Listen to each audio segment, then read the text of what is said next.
10 นิ้วกราบนอบน้อมอย่างพระติรัตนเกี่ยวเจ้าตั้ง3 ประการอันมีพระพุทธพระธรรมพระสงฆ์อันเป็นสรณะที่เปิงตีเคารพนับถืออันสูงสุดในชีวิตกราบคารวะแตบไตไวสาปารมีธรรมพระมหาเถรานุเถระเจ้าคณะพระสังฆาธิการ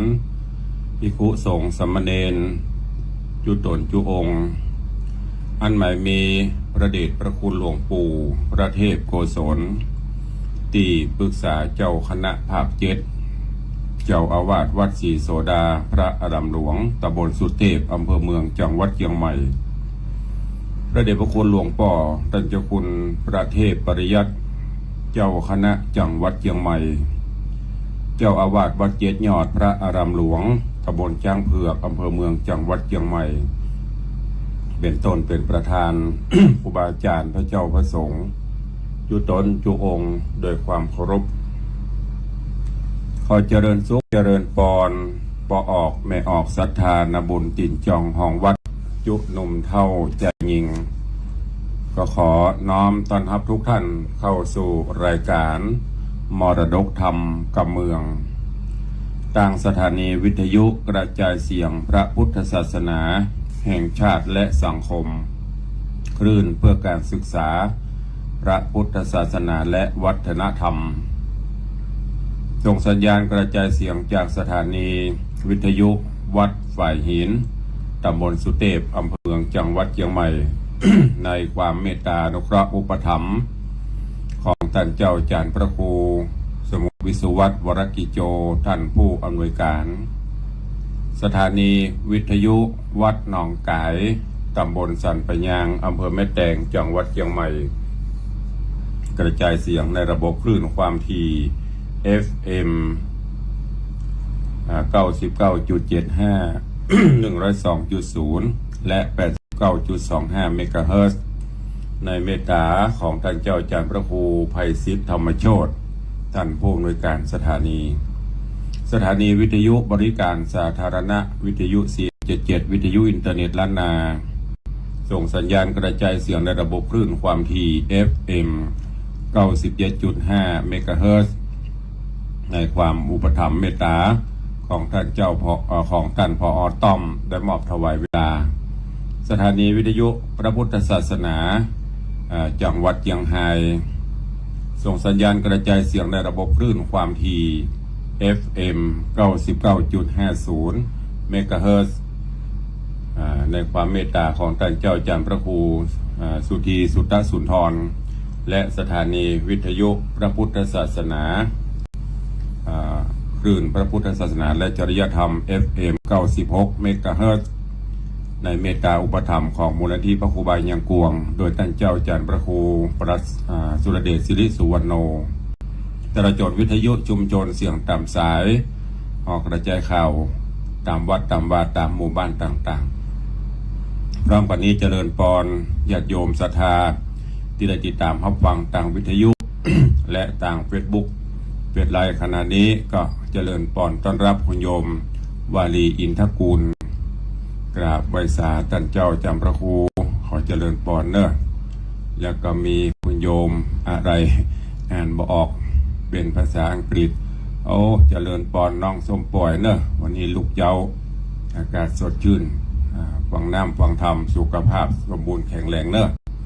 เจริญปอนต้อนรับท่านนายกเจริญคำยามานายกเทศมนตรีตำบลสันพักหวานเจริญปอนยามเจ้าเนอะทุกท่านทุกที่ได้ตื่นเจ้ามาได้ฟังน้ำฟังธรรมได้น้อมนำเอาพระรัตนตรัยเป็นสรณะที่เบิ่งปกปักรักษาเหมือนกันทุกท่านทุกคนในสภาวะการยามตีบ้านเมืองเฮาประสบภาวะหลายๆสิ่งหลายๆอย่างทำให้ความเป็นอยู่การสอบว่าหากินก็ลำบากแต่จะได้ก็ตามขอเป็นกำลังใจให้กับทุกท่านเนอะได้มีสติสัมปชัญญะมีความประหยัดมัธยัสถ์อดทนเราจะฝ่าฟัน ปัญหาอุปสรรคนี้ไปด้วยกันในวันนี้ก็ขณะนี้แม่หมอพี่หมอมัฒนาก็เข้ามารับชมรับฟังตัวเองเป็นกำลังใจให้พี่หมอตัวเนอะดูแลสุขภาพในตอนนี้ได้เพิ่นจะมีคิวเข้ามาปฏิบัติหน้าที่ทางโรงพยาบาลสนามก็ช่วงนี้ก็รู้สึกว่าจำนวนลดลงละเชียงใหม่เขาลุดอันดับไปแล้วเนาะลุดจากท็อป10จาก10ตกลงมาละขอให้มันตกลงไปเรื่อยจนกว่าจะเป็น0เนอะเป็นกำลังใจให้พี่หมอตัวเอง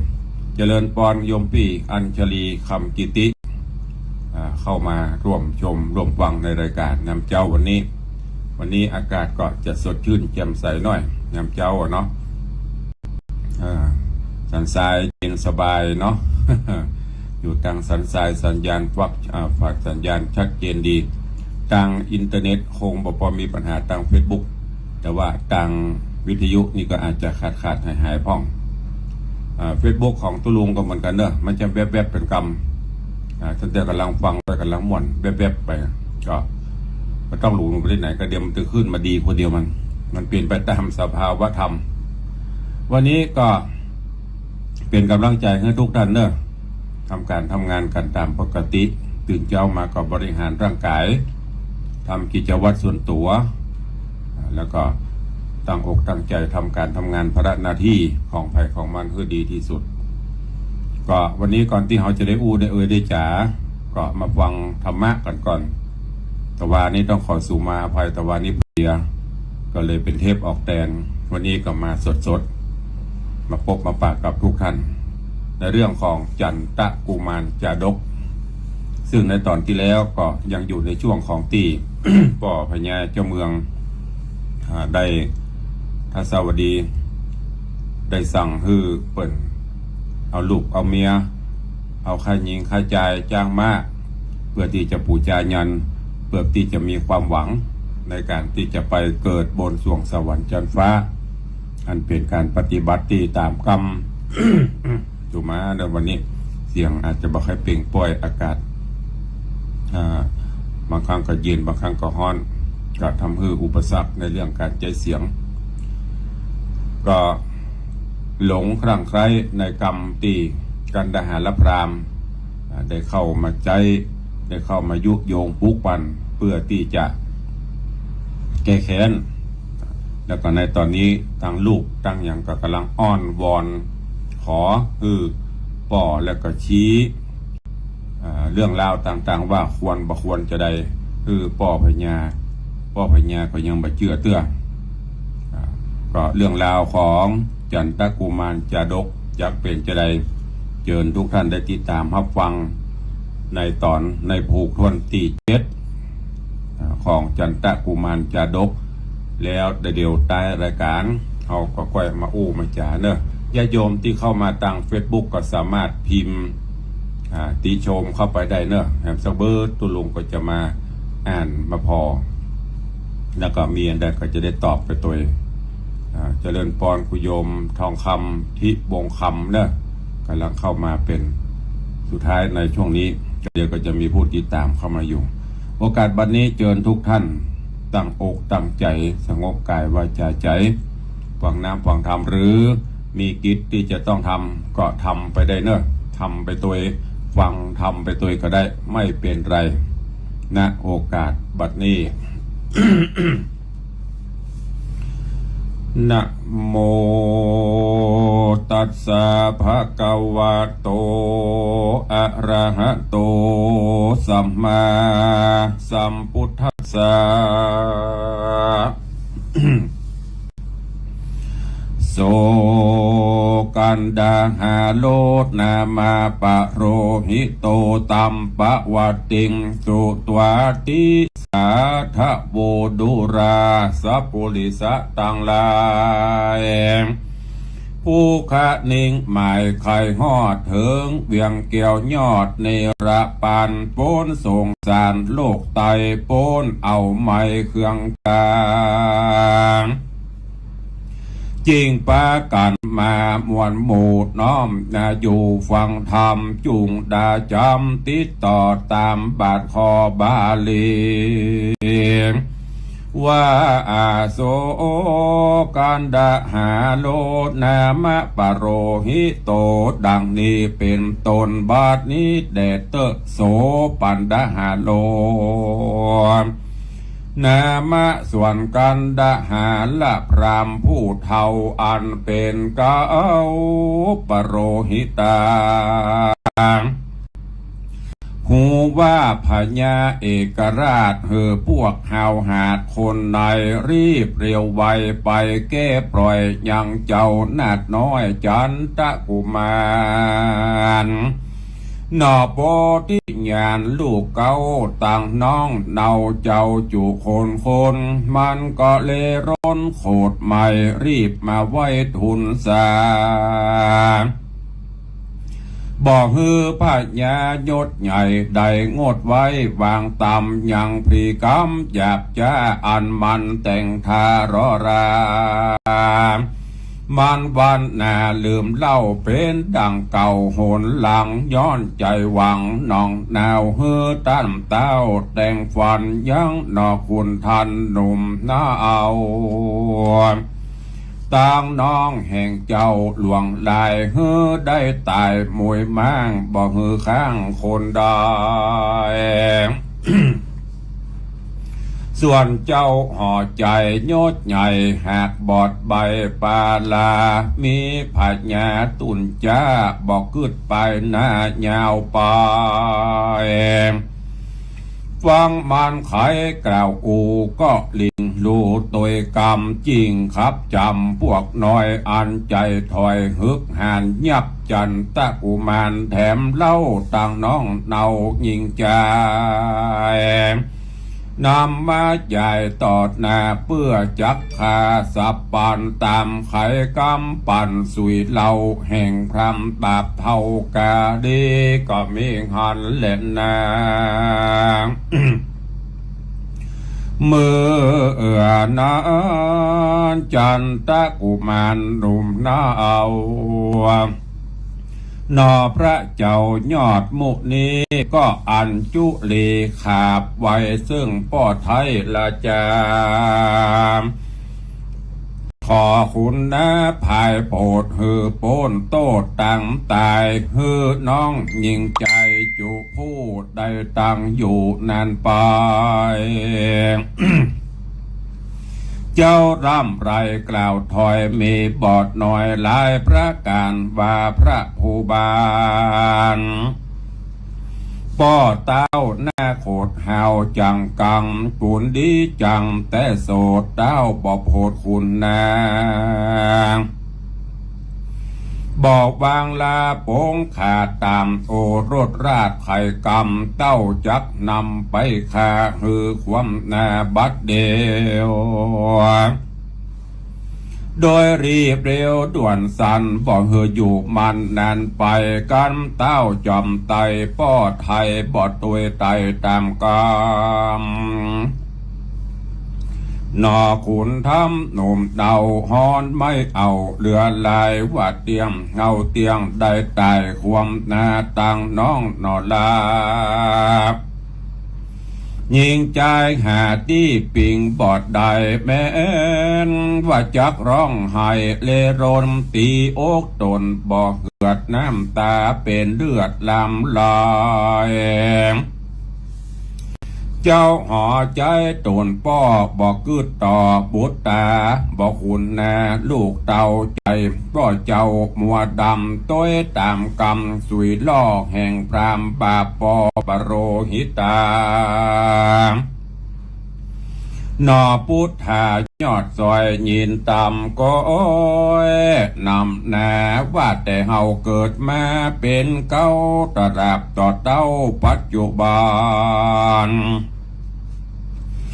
ย่อมแบ่งปันไพรราชตั้งอำมาตย์โยธาบอกเกยหิงสาคำราบคุมขนาบคนใดเต้ามีใจแผ่กว่าอ่าง บ่อไฟอ้างราวีเบียดเบียนควีไพรไตเฮือเดือดห้อนไม่เขืองใจหันโคนใดลำบากกันเข้าอยากอาหารเป็นคนผ่านกำพราตุกโศกกรามองขีเฮาย่อมยินดีโจมจืนจากยกยื่นวางจกยกยื่นวางไปยังปัจจัยข้าวนามบัตโทพร่ำอาหารเงินคำขานก้าใหญ่ตังของเครื่องใจจุอันแก่เขามันจุผูเพื่อฮือเขาได้อยู่สวัสดีบัดนี้เจ้าปุริธิราชจักเอาดาบฟาดเฮาตายเขาตั้งหลายนัดสายสังบอกมาไว้กราบทูลสายังพระญาเจ้าจ้างขออย่าหือมั่งสับฟันหือได้ดับขันหมู่โมหือได้ตั้งอยู่นะไปนานจันตะกุมารหนุ่มเต่าหนอพระเจ้ายอดมุนีทะลงโศกี ไม่มาดคะเนงควาดลายประการก็มิงหันและนาสะเปจนาส่วนคนในอำมาตย์ปัจจนราชยิ่งใจรีปนหลายน้อยใหญ่อันหูควายขี่หญ้าต่างเครื่องกากั้งแกนตุกทางแน่นถนัดใจ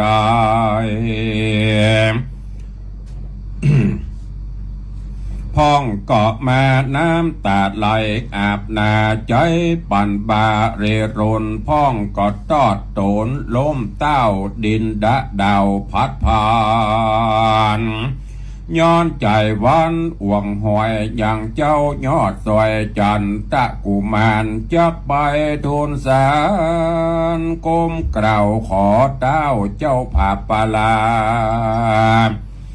ได้ขุนแนเว้นขาดอย่าฟัดฟาดแต่งฟันยังหนอหอจันหนุ่มเนาคือว่าเจ้าจันตะกุมารเงี้ยวเต้าผู้บานโยดใหญ่จักตกใส่ตันตะกรรมอันหน้านำลำมอกคือยับใส่คอกกังกาหรือเอาดาบคมจาฟันฟาดหือชีวิตขาดเมื่อมอนเจ้านครหนุ่มเทาบ่หูช่วยเจ้าสันใดเต้ามิใจกั้งแกนตุกทางแน่นในตนโศกาวนอาบตองอยู่แต่ห้องไผ่มันก็มีหันและนา ตาในกาละนันเรานางนอดเนากันแยกะนะนาหลายหลาก700หากเป็นประมาณแห่งดอกโพธิญาณโยดใหญ่ต่างก็ร้องไห้ปริเวตนาเหตุสิเนหาฮับขอดยังเจ้ายอดบุญภายนางต่างหลายนอนโสดลวดบอกว่าโตดถึงตายก็เลโรนรีบเห่าไปไวเต้าผาปาลาริร่ำจากล่าวถอยมีบอดน้อยหลายประการขอเต้าผู้บันทิราชปล่อยเจ้าหน่อยนาดบุญมีเจ้าปุรีโยดยาวฟังคำกล่าวทูลสาแห่งนางกัญญาหนุ่มเดาตั้งแต่เก่าสุดไปก็ดับอยู่ได้จากไว้บอกว่าให้หรือดีจุมนารีน้อยใหญ่บ่อาจขับไว้หลายหนเหี่ยวเต้าเมาบนโคดกราจักยับไปฆ่าแต่งฟันก็ป้ากันปิกปอกไว้นาออกขึ้นมาก็มีหันและนาในกาละนั้นสายนางนอไทยราชธิดา ชื่อว่าเสลายอดซอยอันเป็นน้องซอยสุดปลายแห่งเจ้าบุญภายตนองค์อาจเกิดเจ้าหน่อยนาฏจันทกุมารหูว่าพระผู้บานป้อเจ้าจักขาปีเก้าเตรียมตนนางเกาะเลร้นด่วนหาวไปไว้ป้อเต้าผู้ทอนจอดตนนอนตีไก่กอดแข้งป้อกไว้กับอกน้ำตาตกหลังย่อยริร่ำถอยขอวอนขอป้อผู้ทอนที่ราชงด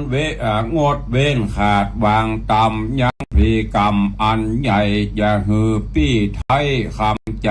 ได้ว่ำใบหมู่ขอฮือได้อยู่เมินนานเจ้าผู้บานใจอย่าฟังกำขาบทุนสาแห่งราชธิดาอ่อนน้อยก็บ่ตอบถ้อยกำได้เต้าโอจะบอกปากเนี่ยสากากบุญกลัวสากากปุนกลันดังมีแต่ตัวปางเป่าใจนั้นเรานี่ไกลก็มีแหละนาทัดนั้นไปแถมเล่าอันว่าลูกเก้าหัวปีแห่งหนอมุนีตนองค์อาจชื่อวสุลราชกุมารหูว่าปู่ผู้บ้านผู้เท่าจักขาป้อเจ้าจอมควันก็เล่นเร็วปันบ่อจะไปอยู่ต่อหน้ากองตาแห่งปู่ผาญาตนใหญ่แล้วก็มาร้องไห้รำกำวอนตอดตนนอนล้มเต้าดินดาวพัดผ่านสองมือหวานเกี่ยวกอดสังอายังแข้งเต้ายอดเอกลาจาก็มาเยียจะ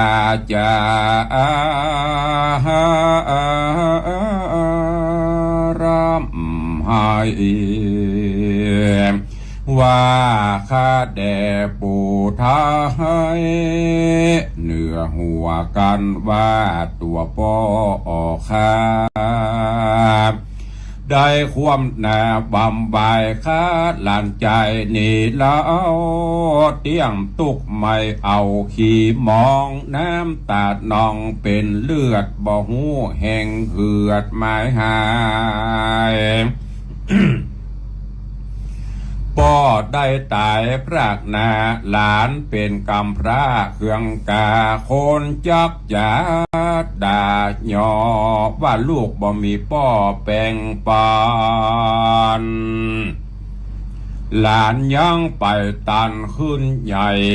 ใบหูไข่จบทองยังวัดกองแบบเบาจาลีเก่าเดิมอ่อนขอปู่ผู้ทอนพอคอยยังหลานน้อยใจแดงอย่าฟังแดงป้อขาหือความแน่บำบายกันป้อตายกล้าพรากหลานนี้หากเมาบนตุกเผาล้นไม่เดือดบ่หูเหือดไม้พะมองผ่านวสุละกุมารนอดเนาร้องร่ำให้จะคายโดยกำใหญ่อ่อนอ้อยมีบอดน้อยหลายประการมืออนานเต้าผู้บานเอกราชฟังหลายหลานน้อยนาดไขจาก็อดน้ำตาบอดใดทุกเอาไม่ไปในมิหอระไทยสะตอนทุกทางคอนแนะนำก็ไขกำด้านต่อว่าดูราหลานน้อยหนอใส่ใจเจ้า อย่าใครกล่าวถอยริร่ำซอยยาวหลายบัดนี้ปู่บ่มาไปเกิดในจานฟ้าเลิศเมืองสะวันจับตัดบันงดไว้ยังพรีกรรมใหญ่จุประการจากเฮือคนหานหนุ่มเท่าปล่อยยังป้อเจ้าบัดเดียวกันจะเหลียวเสียงขาดเต้าธิราชเอกราชาก็ฮือราชปุริสาพวกน้อยอันใจถอยฮึกหันปล่อยนอโปธิญาณบุญใหญ่ตั้งน้องไทยยิ่งใจและเศรษฐีลาจางมาตั้งนางนอลาราชเทวีก็มีฮันและนา ส่วนการดาหาละพรามบาปเศร้าหูว่าเต้าเจ้าภาพปาลามีอาจยาฮือปล่อยยังหน่อน้อยยังหน่อประยอดซอยบุญพายตั้งน้องยิงใจแห่งเจ้าและนางดอดเนาราชเทวีมันก็เครื่องขี้โคดไม่รีบมาไว้ทุนสาว่าฮือพญาแถมเล่าเป็นดังเก่าไปหลังก็มีหันเล็ดนามือนาพญาเอกราชาฟังถอยว่าทูลสาแห่งพรามปาลากรรมกีลวดบ่กึดทียาวไกลพรามว่าใดอันใจบ่มันโลเลกวางเมาเสความเงียงบอบมันเตียงตามธรรมก็รีบขับจำพวกน้อยอันใจถอยฮึกหานเธอยับจันตะกุมารแท้แอมเล่าต่างน้องแห่งเจ้ายิ่งใจดังนางคิงภายงามอาจคือนำนาจราชเทวีตั้งเศรษฐีป้อกาตั้งจ้างมากงัวควายลำดับตามทวนทีอย่างละสี่เป็นตามฮือเกาะกลุ่มลามาพร้อมนาจะได้จ้าบัดเดียว พวกน้อยเดียวด่วนหาวเงียตามอาจญาตาวจุประการก็มีหันเล็ดนาตีนานการดาหาละพรามปูเท่าก็กึดเล่าขานิ่งนายว่าเจ้าห่อใจเจียงจันใจบอบมันเฟื่อนครอนฟังกำบอนอ่อนอ้อยแห่งลานอ่อนน้อยใส่ใจก็ฮือคนใดห้าวหาดปล่อยโอราชสับปันเฮาไปไข่ปันกล่าวจี้ฮือแจ้งทีขี่ยาก็ฮือยับมาแถมเล่าเหตุเต้าเจ้าจอมไตมีหอดลาไทยอันอ่อนเตียนย่อมผ่อนวางตามโดยตามกำร่ำถอยอันคนใหญ่หน่อยทูลสากวนเราลาดาอยากจะฮือเจ้าฟ้าสับปันยังหน่อหอจันอุปราชฮือชีวิตขาดเร็วไป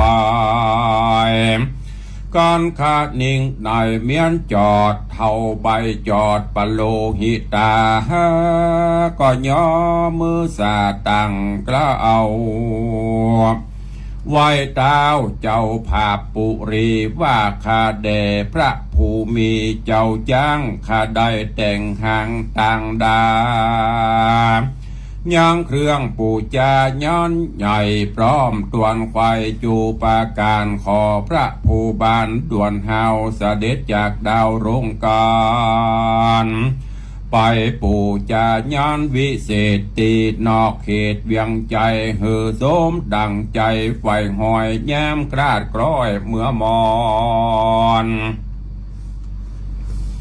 จากดินดอนโลกลาไปเกิดจันฟ้าตาวะติงสากันพรามปาลาใจถอยไข่เสียงถอยสุดกามเจ้าห่อคำเอกราชก็ขันนิงขวาดหันตันก็เร็วปันบ่จ้าฮือพวกกระคนหานน้ำจันตะกุมันหนุ่มเนาหนอพระเจ้ายอดตัดสะปนตั้งสัตว์และคนมวลมาออกไปจากเวียงใจเพื่อนำไปค้ำคาหือความแน่จอมกันตามกำไข่ปันกล่าวจี้แห่งเท่ากำกีปโรหิตาแย้มด้านคนนำแนม้วนหมู่อันได้หูและหันต่างปากันเอาไม่ร้องร่ำให้ตัวไปคนหลามไหลละลาดบ่หูขาดเป็นสายก็มีหันเด็ดนาตามาทางปากาเซนโตสัทธาอาหาอันวาสัพปัญโยยอดซอยหันบาดถอยบาลีโบสหลังมีไปแก่งพระจิงแสงเตสนาว่าสะเปนาคระวาสิโนโปธิสัตตังอนุญายันติดังนี้เป็นตนภิกขเว ดูราภิกขุต่างหลายอันเป็นสายอริยญาติเชื้อนักปราชญ์ทะรงญาณยามเมื่อเต้าผู้บานเอกราชเฮอปวกหาวหาดใจไฟนำลูกใส่ใจหนุ่มเนาคือว่าเจ้าจันตะกุมารนอโป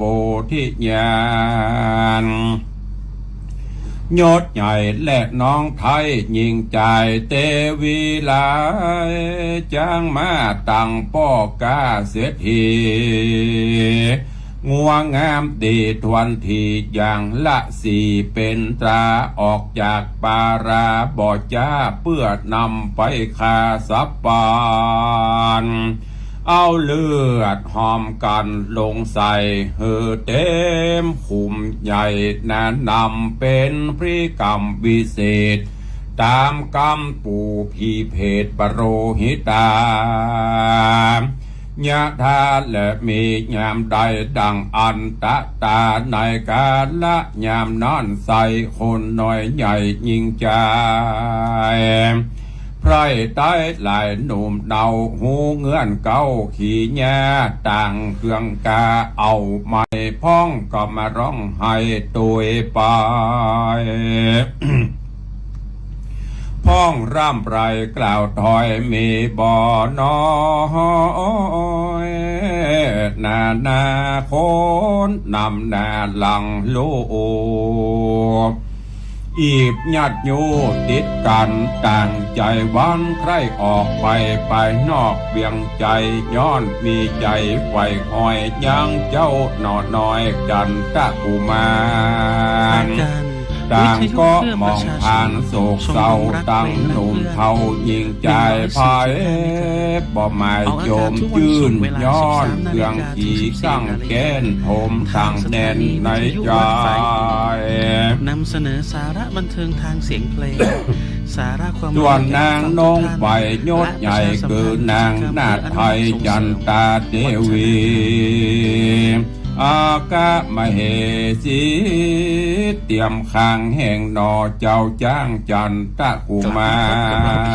รก็ปานางนงครานอ่อนหน่อยได้700เป็นปลาอันเป็นนางกันยะแห่งเจ้าออกไต่เต้าตัวไป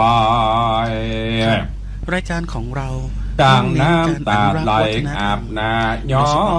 นทุกโศกลาเวบนย้อนปิญาพักขอดยังเจ้าน้อยยอดพระบุญมีปันนางจันตาเทวีนาไทยก็มาลองล่ำให้ปริเวทนา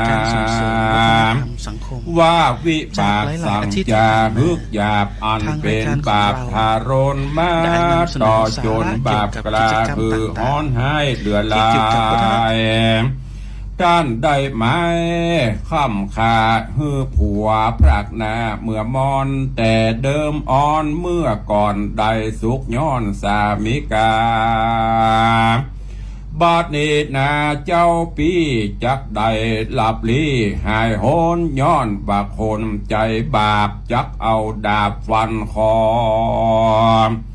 และยังสอบอลูกลาหือเป็นกำพร้าเครื่องกาละน้องนี้นาเป็นไม้หือตุกฮ้อนให้คืนวานข้าได้อาฆาตแดกวันปี้ไทยปี้เกยได้เจยบานสู่สำลานจื่นจอยจอมหมู่น้อยเมียแปง การยาแฝงแวดเป่าจุข้ำเจ้าเอาใจบ้านนี้ความมีคนในใจหยาบมีมือถือดาบเป็นปริวานปี้เกยสะบวยอาหารหลายสิ่งละสะยิ่งนานาบ้านนี้สะบวยน้ำตาตัวเก่าอันย้อยหยาดเข้าลงคอข้าแด่สอบปีไทยปีเกยได้สลาสโลหงยังบาลาองค์เกตเกล้าเกตโดยน้ำบิเศษสุกันธาบาดนี้นะพี่เจ้าอาบเหือตัวเก่าเตียวไปข้าได้ใส่ใจเจ้าพี่แต่ก่อนนี้คืนลางพี่จะไปอย่างเตะต้องคงเขตห้องแดนใดย่อมขี่จ้างใจพาเสดขี่มาเลิศเจียงคานบัดนี้โคนหารเวทคางฮือยกตินย่างได้นางกิ่งภายน้อยนาดบันนาอาจันตะเตวีถ้าโรงโศกีเอาไม้ลองล่ำให้ปริเวตนาริล่ำจากล่าวถอยมีบอดน้อยหลายประการดังกล่าวมานี้แหละนานิติตังขีญาสังวันนาวิเศษจาห้องเหตุจันตะกุมารจาดกผูกทวนที่7ก็บังโกมสมเรศเดช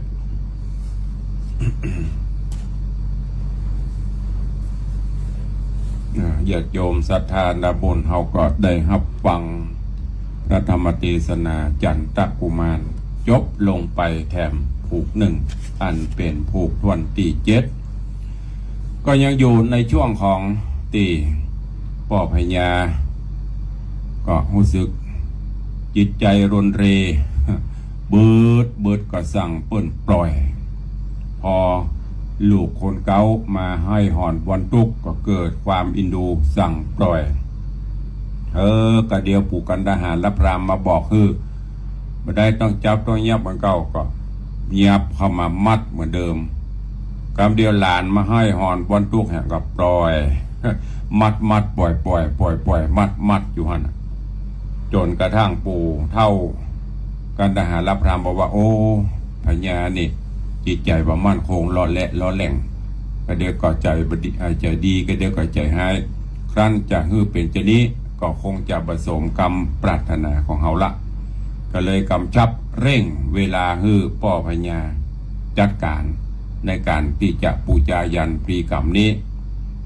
ในการนี้เจ้าบ้านเจ้าเมืองก็จากที่อยู่กันอย่างร่มเย็นเป็นสุขก็เริ่ม มีความเศร้าหมองเกิดขึ้นในบ้านในเมืองไปแต่กระดักปิ้งเงียบเหงาเศร้าวังเวงเพราะเหตุการณ์พ่อพญาจะสั่งฆ่าลูกหลานเลนปูจายันไผก็บอกให้กล้าไปแม้แต่จันตะกุมารก็มาล่ำเปิงว่าเจ้าบ้านเจ้าเมืองข้าก็เคยทำบุญสูนตานจุ้ยเขามาจะนักอย่างถึงปอบ่มีไผมากราบทูลมาขอกระป๋อคืออภัยอย่าโทษโปรดปล่อยก็เพราะเป็นระยะต่างคนก็ต่างกลัวอาจญาเจ้าอยู่เนาะ ผู้มีอำนาจวาสนาไผไม่อยากจะไปมีปัญหาตัวเองเพราะว่าดีไปดีก็จะเข้าตัวเก่าก็เลยปล่อยไปแต่ตอนนี้ก็ตั้งหลานก็มาขอแหมคนนั้นเข้าคนนี้ออกพญากับบึดกับใจจื่นใจบานบึดกับใจบดีสลับสับเปลี่ยนกันไปก็ก้อยติดตามฟังไปว่าเรื่องราวของจันตะกุมารจาดก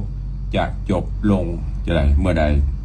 เหตุการณ์จะเป็นจะใดติดตามฟังในผูกทวนที่8ที่9ที่10เป็นลำดับไปเนอะอย่างค้างแถมประมาณ3 ตอน 3 ผูกก็จะจบอวสานละวันนี้ก็เวลาใกล้จะหมดละก็คงต้องโปร่งวางไว้เพื่อเราจะได้เหลือเวลาที่น้อยนี่ผู้จาประสานหน้าใหม่กันเนาะวันนี้ไอ้ฟวดเข้ามาพี่หนานฟวดไอ้ฟวดเข้ามาพอด้วยกันอนุโมทนาเนอะช่วงนี้อดทนหน่อยนะโควิดมันขวิดอยู่หลายงานบอกว่าตู้เจ้าบอกว่าเครื่องเสียงบอกว่าเครื่องดนตรีบอกว่ามูเฮมันไปกันเป็นเจิบ คืนกันหมดเดือนตั้งแต่แล้วปีใหม่มานี่ดักปิ้งเนอะมันได้ไปทางใดแม้แต่กระทั่งกิจการงานต่างๆก็ทำไปตามสภาวะการไอ้พวดโอ๊ตเอาไอ้สุนทรพี่นางสุนทรก็เข้ามาก็อนุโมทนาด้วยเนอะหลายท่านหลายคนก็วันนี้ก่อนที่จะได้ได้เปิดหน้าใหม่ก็อนุโมทนาขอบใจขอบอกขอบใจกับญาติโยมเนอะที่ได้มีส่วนร่วมในทำบุญปิดทองพระเจ้าก็ดีตลอดจนบูรณะพระธาตุเจ้าเจดีย์ก็ตามเนอะขอขอบคุณอนุโมทนาตัวเองที่ได้ร่วมบริจาคแล้วก็อนุโมทนาบุญกับคุณโยมวันศีลสุทธาสถิตคุณโยมพระสิทธิ์สุรเดชไพโรธธีรรัตน์อันนี้เพิ่นได้นำเอาผ้าและผ้าปูนอนเป็นผ้าไหมแต่ดักได้ต่อเพิ่นเอามาถวายบอกตุลุงผ้าผืนนี้ราคาผืนละ6,800เขาเนอะนิมนต์ฉลองศรัทธากับเนอะก็อนุโมทนาบุญขอบคุณเนอะขอบคุณกับแม่พรวังพฤกษ์แม่พรวังพฤกษ์ร่วมปิดทองพระเจ้าขออนุโมทนาบุญกับอันนี้ไปคุณโยมผ่องพันธ์คุณโยมกนกวันสมนาก็ร่วมโมทนาบุญตัวนอกจากนั้นก็มีป้ามวยที่อะไรอย่างนามสกุล กินทักโขกินทักใจก็ว่ากันถ้าใจอ่านผิดก็ขออภัยเนอะขอขอบคุณอนุโมทนาบุญกับของไผ่เนี่ยโยมสุรศักดิ์วงศ์วัฒนกรชัยนี่รวมโมทนาบุญเมื่อปีใหม่ละขอบคุณด้วยท่านตั้งหลายที่จะมีเจตนาจะร่วมบุญกุศลก็ในยุคนี้จะโอนก็จะมาได้กับเป็นอย่างเนอะตามที่เจตนาศรัทธาถึงในโครงการของวัดเขาก็ทำไปเรื่อยๆปิดทองพระเจ้าตอนนี้ช่างก็ได้ลงพื้นคัดผิวแล้วก็แถมวัน2 วันก็จะเริ่มลงสีรองพื้นแล้วก็ปิดทองในส่วนของพระธาตุเจดีย์ก็ศาลาก็ลงสีตอนนี้ลงสีบนห้องเนี่ยสีกันปูนเก่าแล้วบละแล้วก็ลงสีแดงรองพื้นก็แถมวัน2 วันก็จะเริ่มตกแต่งสีทองก็ทำกันไปขอบคุณทุกท่านเนอะที่ได้มีส่วนร่วมเอาละเวลาก็น้อยไปใครฟังอยู่ที่ไหนตั้งใด ใครอูใครเอ่ยใครจ๋าใครสนทนานำเจ้าอู้กันนัวใครหัวกันม่วนยามเจ้าปกควรแก่เวลาก็เข้ามาได้เนอะ081-783-6540ฟังอยู่ที่ไหนทางใดในช่วงวันนี้ก็คงจะมีประมาณ 3-4 สถานีแต่ถ้าเป็นวันพุธเป็นวันเสาร์นี่เพิ่นจะลิงก์ไปหลายอยู่เจริญปอนปอเลี้ยงธนวัฒน์สุสิงห์คำไม่แต่โอ้จะลองให้ใหม่โยมแปลงมากเลยเดี๋ยวลาดละใหม่มาแต่ว่ายังเกิดวันว่าแต่ว่าช่างถาดมาเกิงวันแล้วกันแต่ช่างพระเจ้ามาวันค่ำ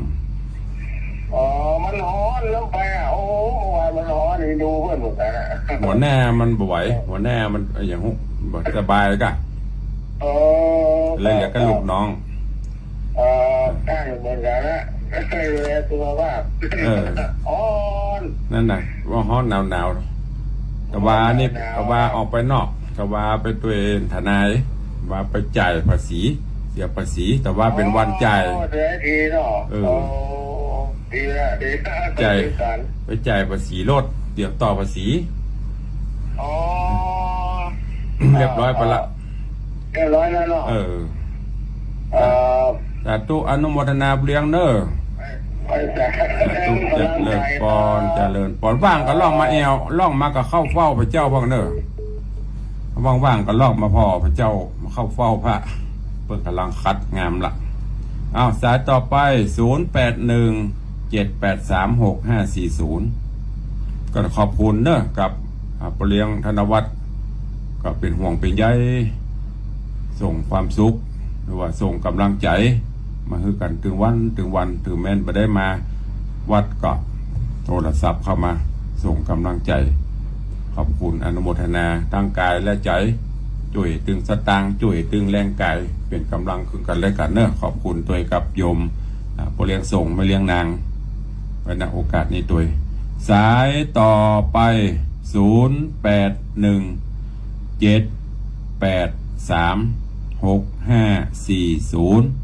ไผฟังที่ไหนป้องเจ้านี่มีกับพอเลี้ยงคนเดียวนะครับฟังตุลุงมูนั่นฟังแล้วกะ มีไหมเอ่ย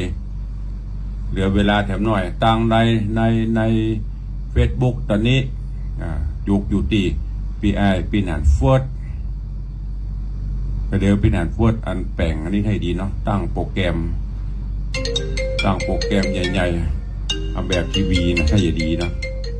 เจริญปอนยมแม่จันดี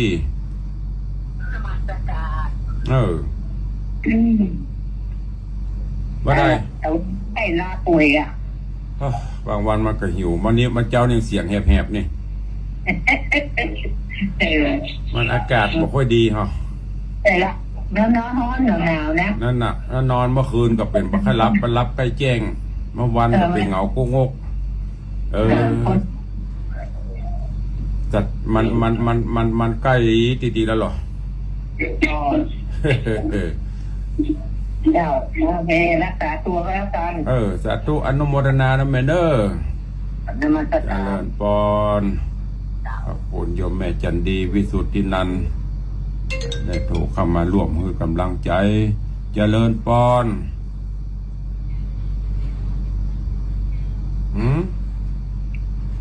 ที่ไหนก่อนแม่ออนเจ้าแม่ออนใส่กระแปงเนาะเจ้าทุกอนุโมทนาเนอตะวันแห้งเนาะก็อากาศขนาดอันมาเปียนี่ยังมี3 คนน่ะถ้ามันโลวันน่ะสัก40 คน30 สายอันนั้นนี่ให้รับจะได้ก็จะไปได้ลูกเพิ่น5เขาลูกอันนี้ดับปิ้งไงกำลังใจมันไม่มีก็เลยปล่อยแห้งกันนี้จะแห้ง5ตอนนี้กันนี้จะเอาแห้ง5 วันสด2 วันพอละจะได้พักผ่อนตัวพระเจ้าเวลาบวยออกกำลังก็ยังบัตัน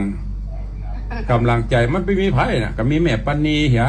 มียมแม่อันจันดีเหรอก็เลี้ยง3-4 คนได้ฟังมันจะมีให้ฟัง ฟังอยู่บัดมันได้โทรมา อืม นะกะ บัดโทรก็บ่ต้องฟังละเนาะสาธุอนุโมทนา เอาแม่ปานีมันจะมี3-4 คนเขาเด้อเนาะฟังทุลุงนะ เจ้า เออ สาธุ สาธุอนุโมทนาเด็กหญิงจันทร์คำกำลังเข้ามาหั่น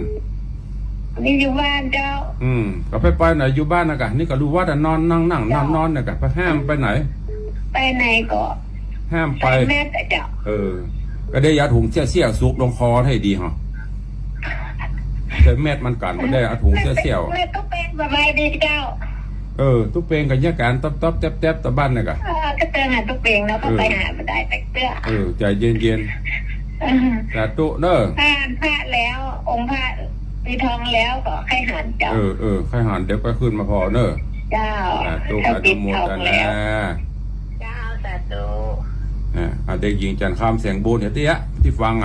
อุ้ยฟังตุลงตึงเจ้ากูแหวงนั่นนะฟังกูต้นกูอ้องนั่นนะ ไว้สาเจ้า เดี๋ยวอุ้ยถึงได้ไปไหนน่ะอุ้ยฟังตลอดเนาะ มันไปทางใดบ่รอด นั่นนะมิตรมุติไปบัลลอดนะฟังนะมุติไปรอดเขาบอกฟังเลยเฮ้ย ไอ้ที่ไปหาไปใดเจ้า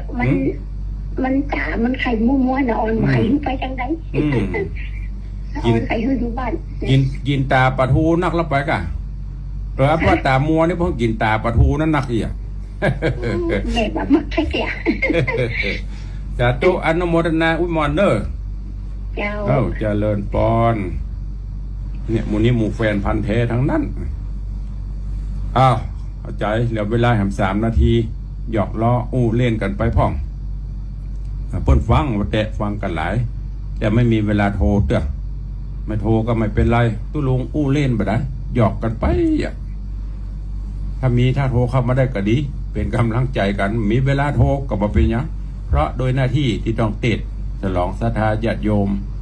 เผยแผ่น้ำธรรมคำสอนทุกเจ้าช่วงนี้ก็ยังว่านั้นมันจะเป็นแห้งไปพ่องฟังเสียงตุลุงเลยกันวันนี้มาเจ้าแห้งเอามาเนอะแต่ว่าก็แห้งเดี๋ยวศรัทธาจะหายครับมาเรียมมาก็เลยลุกมา มันเป็นอากาศตัวช่วงนี้ห้อนหนาวจะได้บุหุบอกบุถูกอย่างญาติโยมอย่าปล่อยแม่บ้านนะมันเป็นสภาวะของอากาศตัวก็ต้องดูแลกันเนอะรักษาสุขภาพตอนนี้ไปไหนไม่ได้ก็อยู่ตามบ้านต๊อบแต๊บไปปลูกหั่นปลูกนี่ไปก็จะเข้าหน้าฝนละแต่จะไปอยู่กันหลายมันเป็นโรคอันนี้เพราะว่าโรคอะไรอย่างโรคพี่น้องห่างหายอยู่ว่าไปหากันกับได้คือเติงหากันก็ค่อยไปหากับได้มีกระทางโทรศัพท์เจริญปอน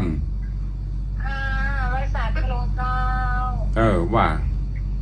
อยู่แม่เหี้ยเจ้าฟังตะวันเจ้า แม่เฮียมันปีน เจ้า เจ้าฟังตะวันเจ้าเครียดเจ้า